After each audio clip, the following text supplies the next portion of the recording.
എല്ലാവർക്കും നമസ്കാരം. Welcome back to Niyans. മൈദയും റവയും പഞ്ചസാരയും കൊണ്ട് തയ്യാറാക്കിയ നല്ല കിടിലൻ ടേസ്റ്റിലുള്ള സ്നാക്കിൻ്റെ റെസിപ്പിയാണ് ഇന്നത്തെ വീഡിയോയിലുള്ളത്.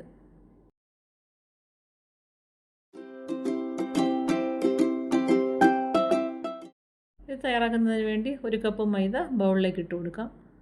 അതിൻ്റെ കൂടെ തന്നെ 1/4 കപ്പ് റവയും കൂടി ചേർത്ത് കൊടുക്കാം. ഇനി മിക്സിയുടെ ചെറിയ ജാറിലേക്ക് 1/4 കപ്പ് തേങ്ങ കൊത്തിയിട്ട് കൊടുക്കാം. അതിൻ്റെ കൂടെ തന്നെ 1/4 കപ്പ് പഞ്ചസാരയും കൂടെ ചേർത്ത് കൊടുക്കാം. ഇനി ഒരു 3 ഏലക്കായും കൂടി ഇതിലേക്ക് ഇട്ട് കൊടുത്ത് എല്ലാം കൂടി നന്നായിട്ടൊന്ന് പൊടിച്ചെടുക്കാം. പൊടിച്ചതിന് ശേഷം ഇത് നമുക്ക് എടുത്തു വെച്ചിരിക്കുന്ന മാവിലേക്ക് ചേർത്ത് കൊടുക്കാം. ഇനി ഇതിലേക്ക് ഒരു നുള്ളുപ്പും 1/4 ടീസ്പൂൺ ബേക്കിംഗ് സോഡയും കൂടി ചേർത്ത് കൊടുത്ത് നന്നായിട്ട് കൈകൊണ്ടൊന്ന് മിക്സ് ചെയ്ത് കൊടുക്കാം. ഈ രീതിയിൽ എല്ലാം കൂടി തേങ്ങയും റവയും പഞ്ചസാരയും മൈദയെല്ലാം കൂടി നന്നായിട്ട് കൈകൊണ്ട് മിക്സ് ചെയ്ത് കൊടുക്കാം. ഇനി ഇതിലേക്ക് ചേർത്ത് കൊടുക്കേണ്ടത് നെയ്യാണ്. 1 ടീസ്പൂൺ നെയ്യ് ഇതിലേക്ക് ഒഴിച്ചു കൊടുക്കാം. നെയ്യ് ചേർത്ത് കൊടുത്തതിന് ശേഷം വീണ്ടും നന്നായിട്ട് ഇതിനെ ഒന്ന് മിക്സ് ചെയ്ത് കൊടുക്കാം. ചേർത്ത് കൊടുത്ത നെയ്യ് മാവിൻ്റെ എല്ലാ ഭാഗത്തേക്ക് നന്നായിട്ട് മിക്സ് ആകത്തക്ക രീതിയിൽ കൈകൊണ്ട് ഇതേപോലെ ഒന്ന് ഇളക്കി കൊടുക്കാം. ഇനി ഇതിലേക്ക് ഒഴിച്ചു കൊടുക്കേണ്ടത് വെള്ളമാണ്. വെള്ളം കുറേശ്ശെയായിട്ട് ഒഴിച്ചു കൊടുത്ത് നമുക്കിതിനെ ഒന്ന് കുഴച്ചെടുക്കണം. വെള്ളം ഇതുപോലെ കുറേശ്ശെയായിട്ട് പലതവണയായിട്ട് ഒഴിച്ചു കൊടുത്ത് കുറച്ച് തിക്കായിട്ടുള്ളൊരു കൺസിസ്റ്റൻസിയിലാണ് ഇത് കുഴച്ചെടുക്കേണ്ടത്. റവയൊക്കെ ചേർത്ത് കൊടുക്കുന്നത് കൊണ്ട് തന്നെ കുഴച്ചെടുക്കുമ്പോൾ കുറച്ച് ഹാർഡായിട്ടായിരിക്കും ഇരിക്കുന്നത്. അപ്പോൾ ഈ രീതിയിൽ നന്നായിട്ട് ഇതിനെ കുഴച്ചെടുക്കാം. കുഴച്ചെടുത്തതിന് ശേഷം കുറച്ച് എണ്ണ ഇതിലേക്കൊന്ന് തടവി കൊടുക്കാം. എണ്ണയ്ക്ക് പകരം നെയ്യ് വേണമെങ്കിൽ നമുക്ക് ഈ സമയത്ത് ഇതിലേക്കൊന്ന് തടവി കൊടുക്കാം. പിന്നീട് ഇത് മൂടി വെച്ച് 15 മിനിറ്റ് റെസ്റ്റ് ചെയ്യാൻ വയ്ക്കാം.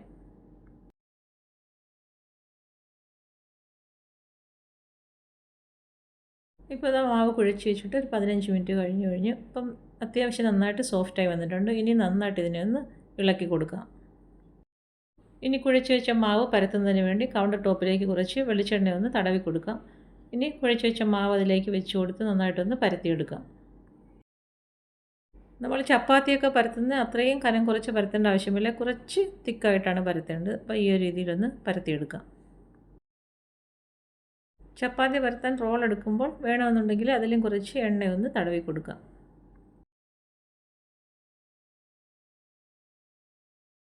ഇതാ ഈ ഒരു കനത്തിലാണ് പരത്തിയെടുത്തിരിക്കുന്നത്. ഇനി നമുക്കിത് സ്ക്വയറായിട്ട് കട്ട് ചെയ്തെടുക്കാനാണ്.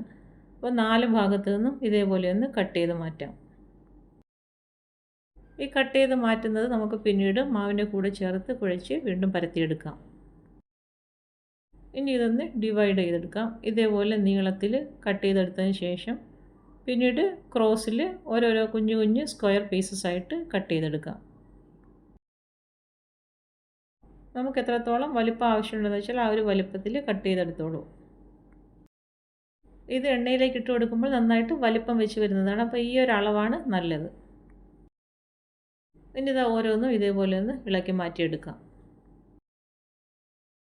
ഇനി ഇതിനെ ഈ വീഡിയോയിൽ കാണുന്നത് പോലെ 4 ഭാഗത്തു നിന്നും നടുവിൽ കൊള്ളാത്ത രീതിയിൽ ഒന്ന് കട്ട് ചെയ്ത് കൊടുക്കാം. ഇതുപോലെ 4 കോണിൽ നിന്നും കത്തി വെച്ച് ഇങ്ങനെ ഒന്ന് മാർക്ക് ചെയ്ത് കൊടുക്കാം. ഇപ്പോൾ തയ്യാറാക്കി വെച്ചിരുന്നതെല്ലാം ഇതേപോലെ ഞാനൊന്ന് മാർക്ക് ചെയ്ത് കൊടുത്തിട്ടുണ്ട്. ഇനി എല്ലാം പാത്രത്തിലേക്ക് മാറ്റി കൊടുക്കാം. ബാലൻസുള്ള മാവും ഈ ഒരു രീതിയിൽ തന്നെ തയ്യാറാക്കിയെടുക്കാം. ഇതേപോലെ ചെറിയ ചെറിയ സ്ക്വയർ പീസസാക്കി എടുത്തതിന് ശേഷം കത്തി കൊണ്ട് മാർക്ക് ചെയ്ത് കൊടുക്കാം. ഈ ഒരു രീതിയിൽ ബാക്കിയെല്ലാം തയ്യാറാക്കിയെടുക്കാം. ഇനി ചൂടായി കിടക്കുന്ന വെളിച്ചെണ്ണയിലേക്ക് ഓരോന്ന് ഇട്ട് കൊടുത്ത് നന്നായിട്ട് മൂത്ത് വരുമ്പോൾ എണ്ണയിൽ നിന്നും കോരി മാറ്റാം.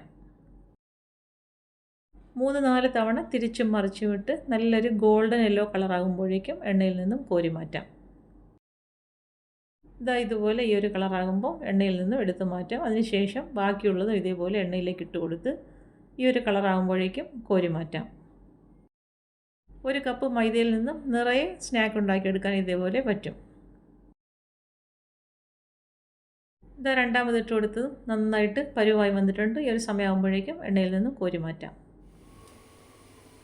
സൂപ്പർ ടേസ്റ്റിൽ തയ്യാറാക്കിയ സ്നാക്ക് റെഡിയായി കഴിഞ്ഞു. ഇത് നമുക്ക് എയർ ടൈറ്റ് ആയിട്ടുള്ളൊരു പാത്രത്തിൽ സ്റ്റോർ ചെയ്ത് വെച്ചാൽ 1 മാസം വരെ കേടാകാതെ ഇരിക്കും. കുട്ടികൾക്കൊക്കെ സ്കൂളിൽ സ്നാക്കായിട്ട് കൊടുത്തുവിടാൻ ഇതേപോലെ തയ്യാറാക്കി എയർ ടൈറ്റായ പാത്രത്തിൽ അടച്ചു വെച്ചിരുന്നാൽ മതി. ഇത് തയ്യാറാക്കിയ സ്നാക്കിൻ്റെ ഉൾവശം ഒന്ന് കാണിച്ചു തരാം. നല്ല ക്രിസ്പി ആയിട്ടാണ് ഇരിക്കുന്നത്. അപ്പോൾ ഇത്രയേ ഉള്ളൂ. വീഡിയോ ഇഷ്ടമായി ലൈക്ക് ചെയ്ത് സബ്സ്ക്രൈബ് ചെയ്ത് സപ്പോർട്ട് ചെയ്തേക്കൂ.